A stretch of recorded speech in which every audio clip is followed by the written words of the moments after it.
This moving day is kind of a big challenge. We've been here through the week during the US's like record-breaking cold temps, and we got a lot of snow while we were here. There was no snow when we got here. We're working with this big ass hill here that's really, really slick, and a ditch over here that we and other people have fallen into and been stuck in.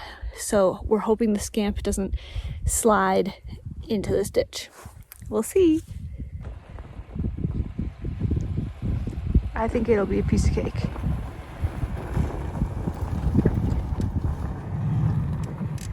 Oh yeah. Now I gotta get up the hill.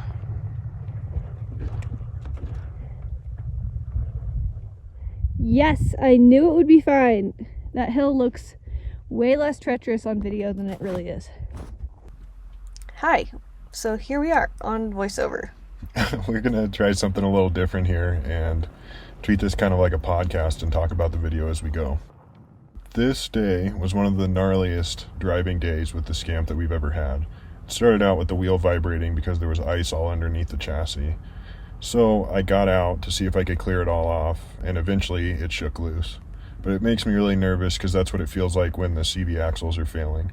But the difference is when there's ice, it will continue rattling even if you're just coasting, whereas with the CVs, it would only rattle when I was accelerating. So I knew it was just ice. It happened before.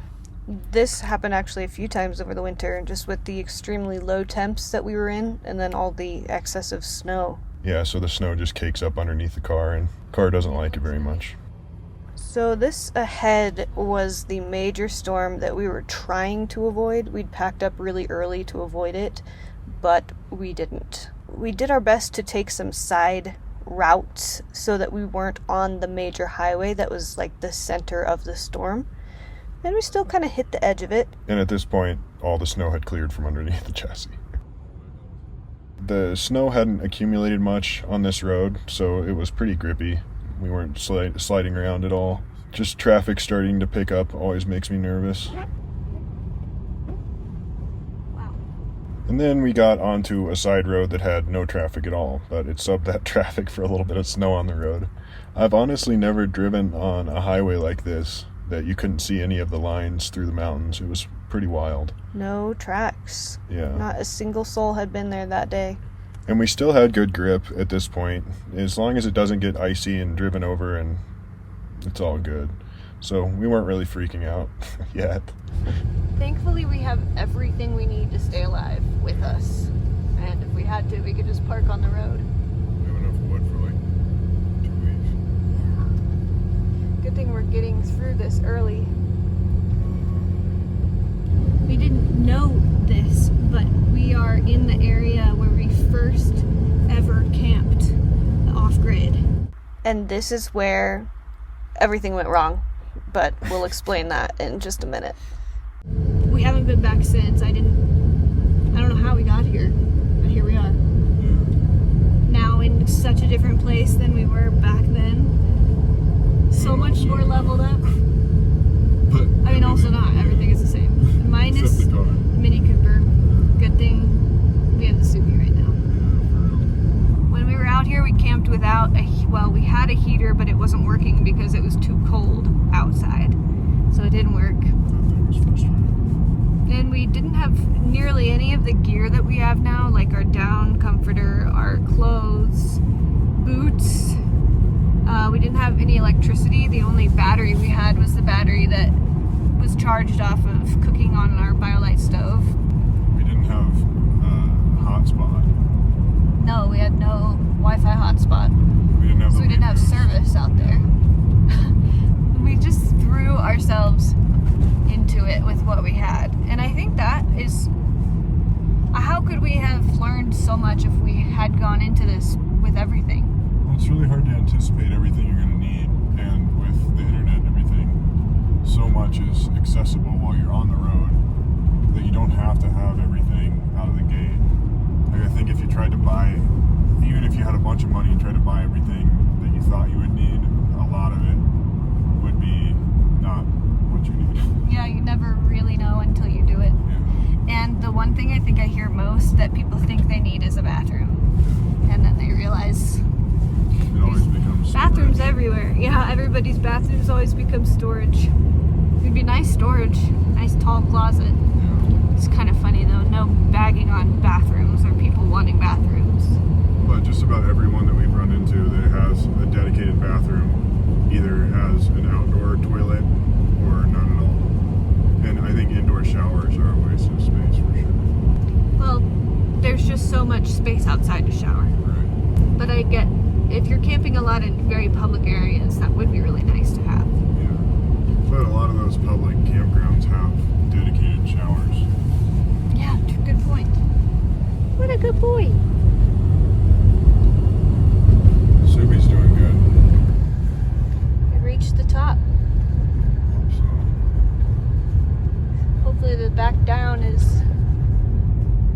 Dang, this is a lot of snow. Crazy, Is it slick? No, it's just steep, so I want to brake early so I don't slip. We took the wrong turn. Back there when we were like being all nostalgic about our last spot, our first spot ever, we had driven like 45 minutes beyond the wrong turn. But we didn't have service the whole time. So we didn't take the highway route here. We took a back route here so that we could avoid this storm that's happening around us, not be on the highway with a bunch of cars. But now, And our wrong turn took us to the highway that we avoided. We're in the storm, and I just... well, I think we'll be fine. Like, it'll be plowed. It's just like getting off the highway to get gas just now was like a lot. But hopefully we can make it up this hill and get gas, and then we'll be fine, I think. Getting off the highway to come to this gas station was one of the only times I've ever slid at all while towing the SCAMP, and it's terrifying. So I was taking it super slow and trying to find ways to get back on the highway where we didn't have to climb any hills. But thankfully at this point we were at the very top of the pass, so the rest of it was going to be downhill. I feel so safe in here in the SCAMP. And I feel so unsafe out there in the snow. Man, So the whole time I'm driving, I'm just trying to be ultra predictive and keep an eye on where everyone else is and give myself enough room to do whatever I need to do. So I don't want to accelerate fast, so I try to wait till all the cars go by and then take my time to get up to speed. Wait till I have this truck so I have ample on the runway.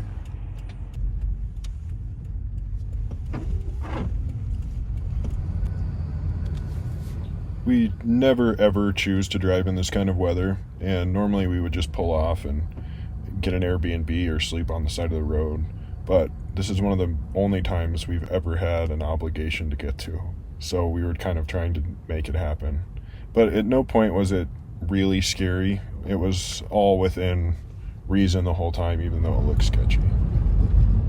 We're all good though, we just have to take it slow and brake early if necessary.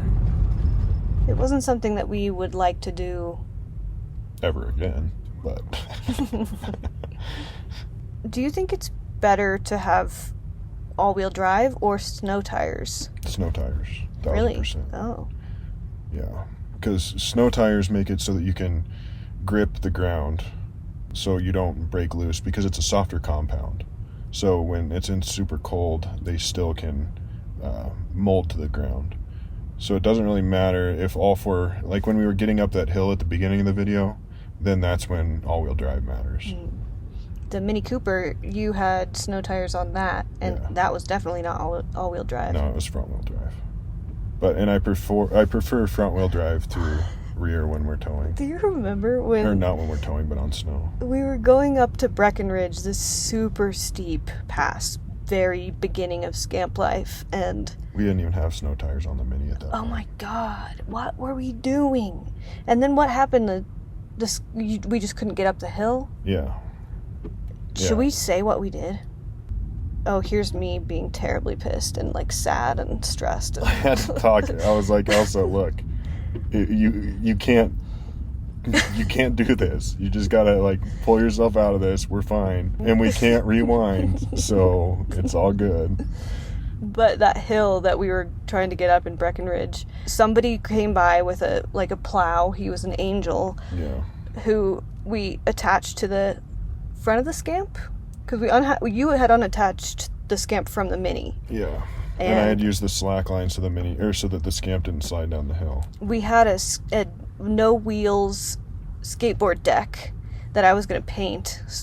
I never ended up doing so because it got all gnarly in this, but put that underneath the foot of the tongue of the SCAMP and drove up the hill with this guy towing us. And I was riding the skateboard and keeping the foot on the skateboard while we were riding up the hill. And why didn't we just, because we didn't have the same ball. Like, yeah, he didn't have a ball. Oh, so we just used the chains. It was very, very sketchy, and we've never talked about it because it was very, very sketchy, and we do not condone that behavior. I have a doodle of it, but it was one of those things that was so terribly scary that we didn't record it. Couldn't film it. I thought you might break your legs or like it would snap off. I can't believe it worked. But I know, it worked. It did, and then it was all good, and the rest is history. That was the gnarliest stuck point that we've ever had. Okay, we're almost out of the mountains. What's the treacherous level of this tow trip? This is about as treacherous as I'm comfortable with. I'm pretty uncomfortable. I just have to be really predictive. It's like driving a boat, so that if I do have to brake, I'm just braking way, way early so that we don't slide. Taking all the turns really slow. You're a really good driver. Thank you. Driving in traffic like this is arguably worse than driving in the mountains because people are so unpredictable and irrational and sprinting home from work. So, sub-mountain anxiety for human anxiety. I used to be more acclimated to driving in traffic and driving in cities, but after spending so much time away from cities, whenever I go back into them, my anxiety spikes, I think, higher than it ever did before. Just trying to navigate through traffic. And add snow and traffic and towing the SCAMP to all of that on mountain roads. And it's a little bit extra for me. This is not only just a heavy amount of traffic, this is Denver proper traffic. Once the stoplights, there's a few stoplights, and you like go under this bridge, and then it's like, okay, it's Denver time. And you can I can just feel my heart rate climb as I can see over into the valley where Denver is. It's like cars everywhere. At least we weren't flying through all of this. That would have been a lot gnarlier. And this final stretch was just like full-on blizzard on back roads getting to my cousin's house. But we could take this as slow as we wanted because we were the only people on the road.